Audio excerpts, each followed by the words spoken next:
In today's video, I'm going to walk you through how I got my $85,000 a year remote tech job. And this job specifically is on the non-coding side. But first, welcome to my channel. If you're new, I'm Alex, and I'm here to help you define your life and build your dream. It's important for you to understand that you can switch job lanes without having to have 100% of the qualifications. So whether you are new to wanting to work from home, or maybe you currently work from home and you want like a change, this video should help you land that role. Now, I'm going to share my own personal experience of how I got my job. Just for context, I'm no recruiter. I've never worked in HR. This is merely me sharing my experience from one applicant to another. I'm also going to be sharing what I actually do in my specific role, so keep watching for that as well. So the first thing I did when it came to landing my job is honestly mentally preparing myself. Now, when I say mentally preparing myself, it's really just understanding what this whole process is about to be about, right? So this is a really temperamental job economy. It can be really stressful, okay? So you have to prepare yourself when it comes to applying, interviewing, getting those rejection emails, because let's be honest, not every job you apply to, you will interview for, and even just the awkward waiting period after you apply to that job. For those of you who are new here, I want to add more context when I mean mentally prepared for my own experience, because I recently took a break from entrepreneurship. And just to be completely honest, it is prideful when you have to accept that you have to go back to work, you have to go back to being an employee after you have, ran your own business and did all of that. So I just wanted to mention that as well, because again, when it comes to being mentally prepared for me, I just had to go into it like, hey, this is not what I ideally thought I was going to be doing, but my lights will be staying on. I like having my lifestyle that I have, etc., etc. So that's what I mean too when it came to mentally preparing myself. So the second thing I did when it came to landing this new job was focusing really, really hard on my resume.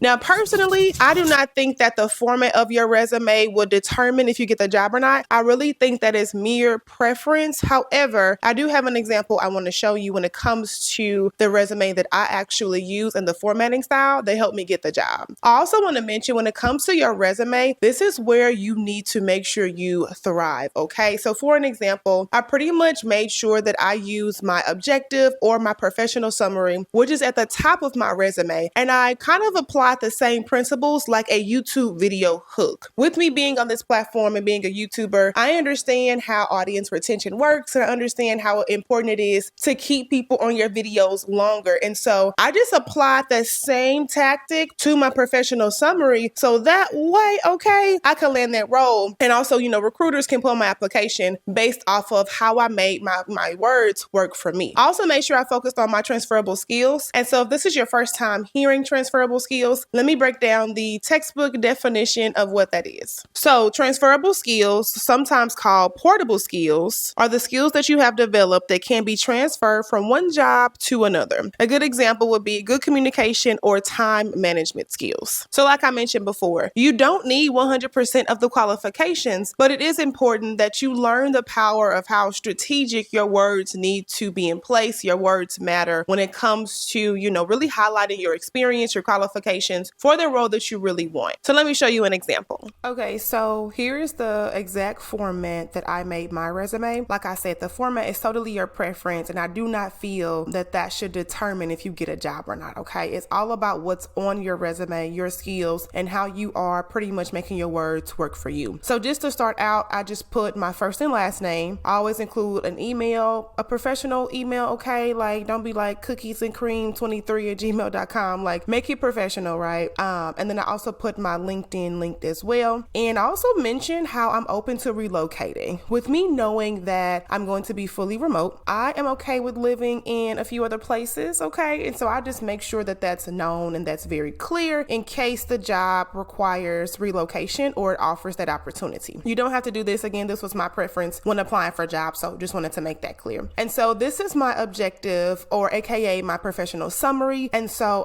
feel free to pause right here if you need to read everything, but I just made sure like I took my time with this, because I'm not sure what the recruiters see on their end, if they see the full resume, if they see part of it. I wanted to make sure that they saw what they needed to see, okay? So that way they can pull my application and I can be a good candidate. And so I focus on, like I said, that top part, that objective. And so moving on, how I formatted it was I mentioned my technical skills. Now, even though I don't have any like technical coding certificates, I still have a technical background when it comes to not needing a degree or like special qualifications, if that makes sense. And a lot of these were also learned from previous jobs. So like I mentioned, you don't have to have 100% of the qualifications. So please don't cancel yourself from applying to a job all because you don't meet 20, of their qualifications, but you may meet, 16 or 12, right? So I just wanted to make sure I mentioned that as well. So after I mentioned my professional summary and my technical skills, I just mentioned my education. So this is going to be different for everyone depending on your level of education. And so I made sure that they saw that first as well. I have seen resumes where they put the education at the bottom. I really didn't like that, to be honest, because I wanted to make sure that they knew my level of education like just earlier on in the process of reading my resume. And so I just made it look like that. And so then as far as my professional experience, this is where I went ahead and focused on those transferable skills. So this is something I also would suggest you take your time with. Don't rush this process. Learn how to make your words work for you. And depending on how many, jobs you've worked, how much professional experience you want to add, that's totally up to you. So for an example, you put the actual title that you were, the company, how long you worked at that company. And so I just did some bullet points here that were important for the new job and also just my real experience. So these bullet points here are actually from my real resume. I just wanted to take a few examples just to really show you I'm all about transparency. And also if you kind of need it, just to see what it looks like on other resumes, this is what I use to land my job now. So just a few examples here. Again, if you wanted to pause this part to really see what that looked like, go right ahead. And so basically you would take this whole chunk here and just repeat it for your other jobs. So I just really took my time, when it came to this resume, because to me, this is how I shine. This is how I was going to land those interviews and then land the job. And so I wanted to give you guys a really good example of what my resume looked like at the time of me applying for jobs. So after I took the time to update my resume in chunks, I pretty much just laid out what I really wanted to do in this job, what I wanted to learn, how I wanted to work, my salary range, and just other expectations, realistic expectations, might I add, when it came to working for someone again. So the first thing I knew going into this role was that I wanted to be 100% remote. Okay, so I made sure that I made that very clear when it came to applying for certain jobs, that it was fully remote and it was pretty much minimal travel. I have traveled before in a corporate job, and so I didn't want to go back to traveling like 80 to 100%. That could be really exhausting. However, I am open to traveling, but very minimal, let's just say like 10 to 20%. So I made sure that all the jobs I applied to had minimal travel. And if it exceeded the travel that I wanted to do, I just had to be like, well, I'm just not going to apply here, right? Because again, wanted to be realistic with myself. And if they expect me to travel 80 to 90% and I don't want to do that, I'm wasting everybody's time, okay? So just be realistic with yourself when it comes to laying out what you actually want in that job. So I also increased my salary range, which is very important, okay? Again, one of those realistic expectations, you have to make sure that your salary can cover your livelihood, okay? So whatever that number looks like to you, that's what you need to be hardcore, do not waver when it comes to your salary, okay? So I made sure I had that range in mind. I factored in my educational and my career experience, and I just kind of like let that work for me. And hey, it was just what I needed to do. Be very stern, be intentional, and don't be afraid to negotiate when it comes to your salary.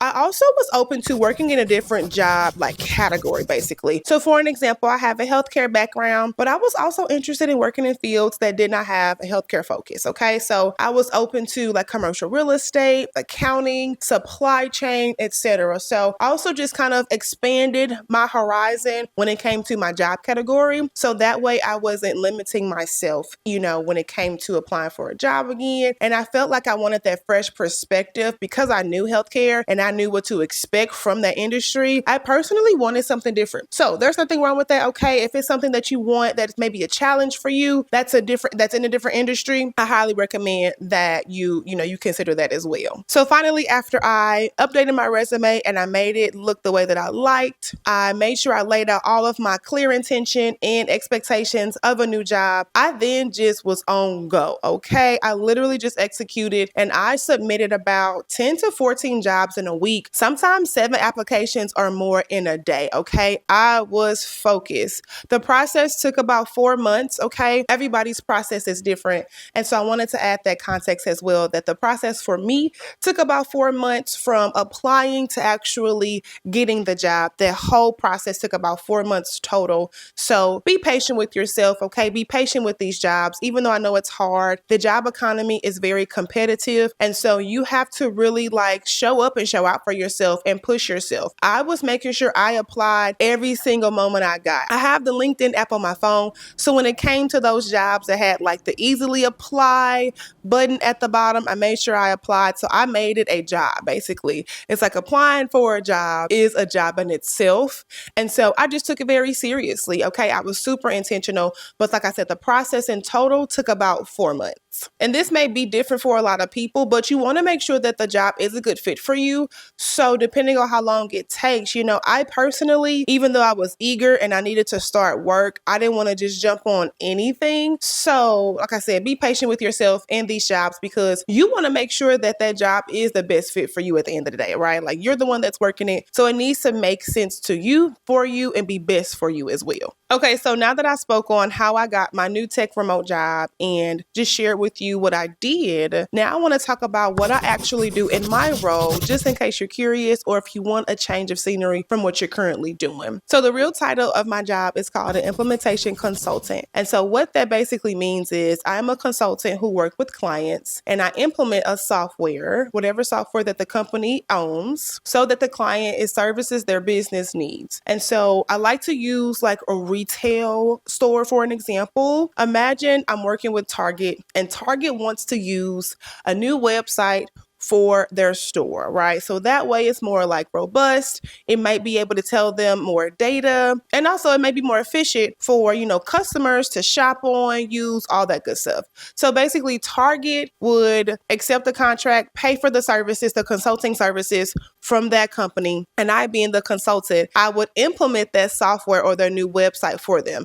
And that can mean a whole bunch of other things too. If you guys want to hear a separate video on that, please leave me a comment down below. But in a nutshell, that's what my job is. And so the reason why it is a non-coding job is because I don't have a coding certificate. I don't have coding experience. I have a technical aptitude, so I'm able to pick up on things technically and, you know, the verbiage and stuff like that. But all in all, this job is a learned job, okay? So you can learn this on the job. In fact, when you do work for a company, it is required for you to be trained on that particular software that you're going to use to implement and train clients on. So don't feel like you need to just come into something knowing everything because that's not realistic. These companies will train you on the software that you need to consult on and things like that. And so I don't do any coding. I don't use any type of JavaScript, anything like that, any SQL, if you're familiar with any computer, you know, verbiage. I don't use any of that. I don't know any of that. Okay. So wanted to put that very clear out there. You do not need to have coding experience to land a very lucrative position in tech. Okay. So just wanted to make sure you guys understood that. Again, if you have any more questions about an implementation consultant or just, you know, more about transferable skills, leave me some comments down below. Now, when it comes to this particular role, I'm going to say IC, but that's just the initials for implementation consultant. When it comes to being an IC, this is a role that's offered in a couple of different industries. So you can be an IC in healthcare, accounting, supply chain, commercial real estate. There's so many avenues to work in this particular position.